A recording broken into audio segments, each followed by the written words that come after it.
আমরা আজকে ইসলামপুর ইউনিয়নে রাষ্ট্র মেরামতের বিএনপি কর্তৃক 31 দফা বিতরণের জন্য আমরা এসেছিলাম।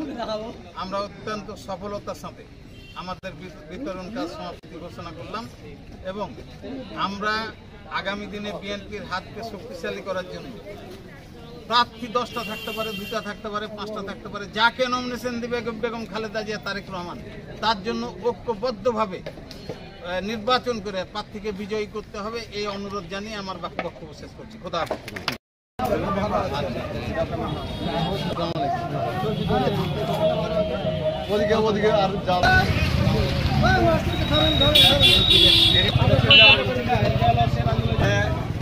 গোলাম জাকারিয়া, জেলা বিএনপি সভাপতি।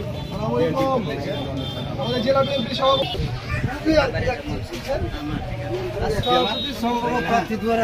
খালেদা জিয়ার পক্ষ থেকে দিয়ে গেল।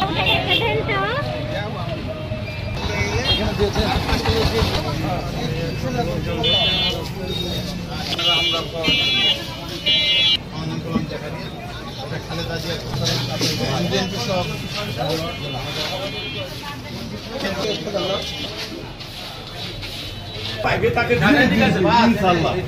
আপনি যেটা বলেছেন সেটাই।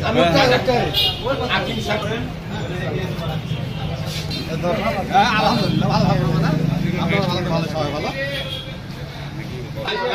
খালেদা জিয়ার পক্ষ থেকে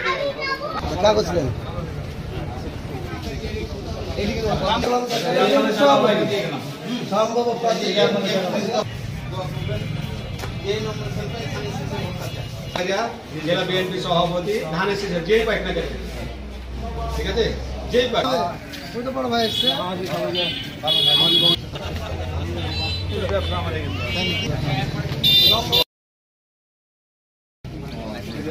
সভাপতি, জেলা সভাপতি গোলাম জাকারিয়া। চা খাবেন না? খালেদা জিয়ার পক্ষ থেকে দিয়ে গেলাম বিএনপির পক্ষ থেকে।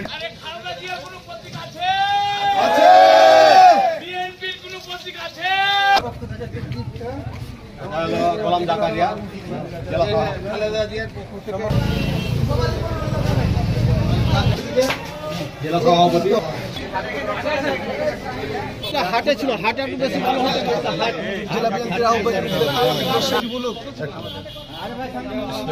অনেক তিতিক্ষা, অনেক জীবনের বিনিময়ে আমরা আবার পুনর্বার আমাদের দেশে মুক্ত বাতাসে নিঃশ্বাস নিতে পারি।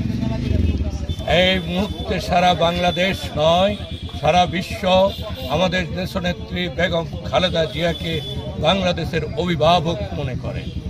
আমরা সেই অভিভাবকের পক্ষ থেকে আজকে আপনাদের এই ইসলামপুর ইউনিয়নে তারেক রহমান সাহেবের 31 দফা বিতরণের উদ্দেশ্যে আমাদের মনোনয়ন প্রত্যাশী জাকা ভাইয়ের সাথে এইখানে আমরা সবাই ওনার সাথে সঙ্গ দিয়েছি।